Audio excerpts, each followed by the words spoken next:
linha única. Mas eu acho que você é um cara muito importante, assim, porque você tocou num ponto da educação, que eu acho que a educação é a principal coisa. A coisa que você tem que mais ser focada, assim. Falar assim, mano, o que a gente precisa? A gente precisa de educação. Porque foi com a educação na escola onde o Castanhari, que era um cara que teve outra oportunidade, aprendeu a ter empatia. E é ali. Por isso que eu acho que as pessoas que são contra a educação, eu não sei se esse é o nome certo, que são os caras que batem tanto em você. Por quê? Porque cada vez mais que as pessoas forem contra a educação e pessoas como você apanharem, mais o Bolsonaro perpetua no poder, mano. Cara, o que eu faço, eu gosto de pensar assim, muitas vezes eu sou atacado até por intelectuais, por alguns professores que têm uma visão muito fechada, muito restrita, eu diria. Porque o que eu faço não é para especialista. O que eu tento fazer é democratizar o ensino. A educação, o ensino. Porque eu entendo que tem muitos temas que simplesmente muitas pessoas não tiveram a oportunidade de aprender isso, porque não tiveram professores, aulas vagas. E ali eu estou apresentando esse tema para essa pessoa. Só que é claro, existem temas que são muito complexos, que eu não vou conseguir resumir só em 1 hora. Mas eu tenho esse desafio de, às vezes, pegar um tema como, por exemplo, Primeira Guerra Mundial, Segunda Guerra Mundial, e tentar resumir num vídeo de 1 hora, que a gente sabe que é muito difícil.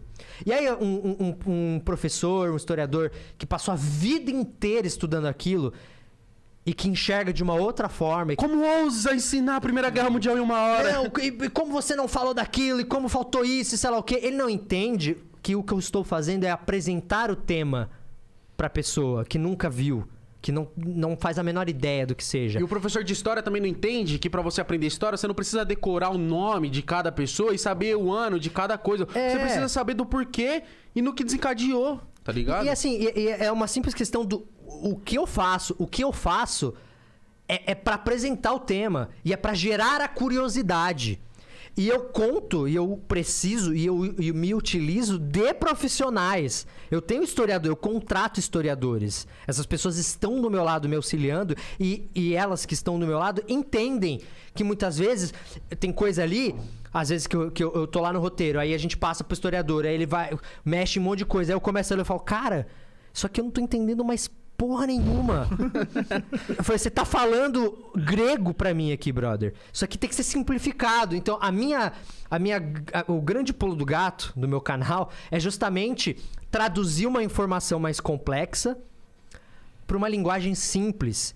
Porque o público em geral, ele vai entender se tiver numa linguagem simples. A gente tem que entender que existe uma barreira intelectual da informação. E o que é a barreira intelectual? Existem assuntos que para você aprender, você precisa ter uma base de outros. Se você não tiver essa base, você... mas hoje em dia no celular você tem informação do mundo inteiro. Querido, pega um artigo científico e mostra pra Dona Neuza, que limpa a casa do Gustavo Lima. Você acha que ela vai conseguir entender alguma coisa de um artigo científico? Não! Porque existe uma barreira intelectual ali. E você precisa traduzir aquilo. É traduzir mesmo, é outro idioma, brother. Então, o trabalho que eu faço muitas vezes é de tirar palavras difíceis, é de pegar um raciocínio que tá já pressupondo que eu sei uma coisa que eu não sei. E é por isso que é legal. Eu não sou especialista de porra nenhuma. Eu sou um apresentador. Você precisa entender isso. Eu sou um apresentador e um diretor.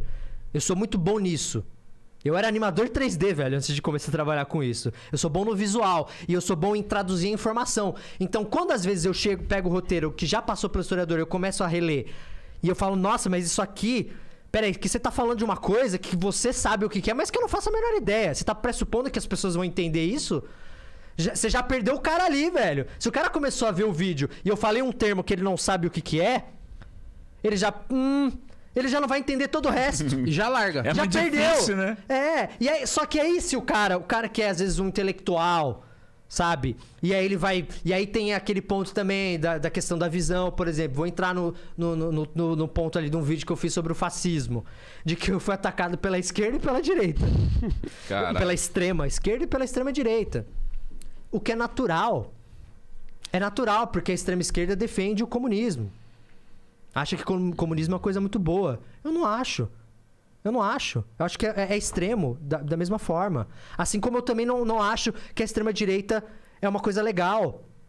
Não acho.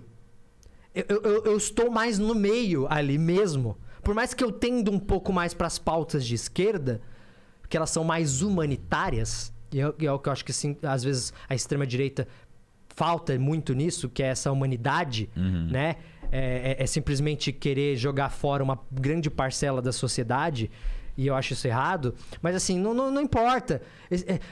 Os extremos não gostaram daquele vídeo. E por quê? Porque eu não falei bem do comunismo, e aí você vai ver os argumentos... Aí você percebe que fez certo. E eu falo, beleza, aí eu vou ver os comentários no vídeo, e uma galera, pô, legal, Castelli, eu não sou extremista e adorei o vídeo, porque é um vídeo pra introduzir o cara no assunto. E eu ainda uso um texto base do Humberto Eco, que é um cara que entende muito sobre isso, sobre o fascismo. E o vídeo é pautado num texto brilhante do Humberto Eco. A gente pautou o vídeo através desse texto.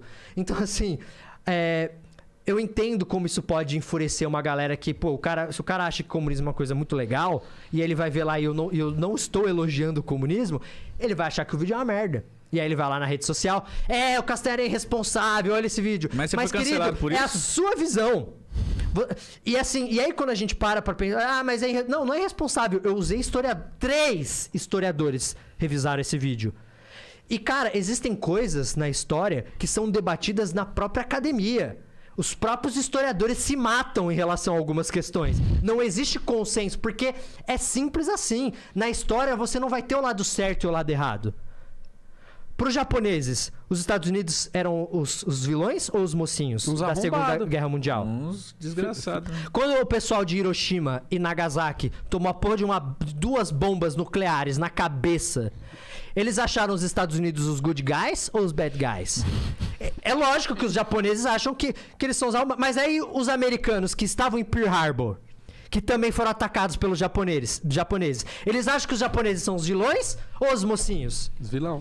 E aí você vai falar, os Estados Unidos tava certo e o Japão tá errado? Não, querido. Cada um tá certo. Tem a sua brisa, cada um tá lutando pelo seu país e pela sua ideologia. Os japoneses acham que estão certos, os americanos acham que estão certos. Se você analisar de uma maneira mais fria, você vai ver os japoneses erraram ali, os americanos erraram ali. Muita gente sabe que na Segunda Guerra Mundial, muita gente diz, muitos historiadores concordam, que foi desproporcional tacar a bomba atômica em Hiroshima e Nagasaki. A guerra já estava praticamente vencida. Não, a guerra já era naquele ponto. Não precisava. Só que eles falam, não, os japoneses não iam largar o osso. Eles iam continuar porque eles eram muito orgulhosos. Sério que você achou que tacar uma bomba na cabeça da galera, matando, tipo, a gente tem ali cálculos de cerca de, juntando as duas, quase 200 mil pessoas ao decorrer de sei lá quantos anos morreram. É sério que você acha que essa foi a melhor alternativa, Estados Unidos? Então, assim, história é uma coisa muito complexa, que você não vai ter o lado certo e o lado errado. É uma coisa que é debatida. Você vai ter pontos de vistas diferentes de acordo com a sua visão, de acordo com a sua nacionalidade. A história não é uma matemática, mano, né?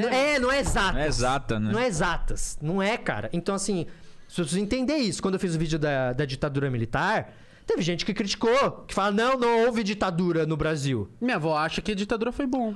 Como assim? Como você vai dizer... Né? Como você vai dizer que... Como você vai falar pra ela Como você vai dizer que o AI-5 não é uma ditadura? Onde qualquer pessoa pode ser presa sem direito à defesa, sem ter o habeas corpus. Você acha justo você ser preso sem saber do que você está sendo acusado? Isso é louco. Isso era o AI-5. É você poder ser preso sem saber do que você está sendo acusado. Você acha isso justo, brother? Você acha isso justo quando estão fazendo com seu inimigo. Agora, se acontece com você, você acha injusto pra caralho. Com certeza. Isso E é muito simples. Então, assim, eu não trato história dessa forma. Eu sempre vou pender pro lado humano. E aí, quando a gente fala de ditadura, eu vou falar, cara, matou um, já tá errado. Torturou um, já tá errado. E aí é simples assim. Ai, mas no Brasil matou muito menos do que, sei lá, em outras ditaduras. Mas matou, mano. Pô, querido, você fala isso porque não foi tua mãe, né, desgraçado? Porque não foi teu pai, seu tio. Bosta. Exato. Então, falta um pouco, às vezes, essa empatia. Então, eu tento filtrar isso. Eu tento filtrar, tipo, às vezes do cara que vai lá e vai criticar e vai xingar. Eu tento entender.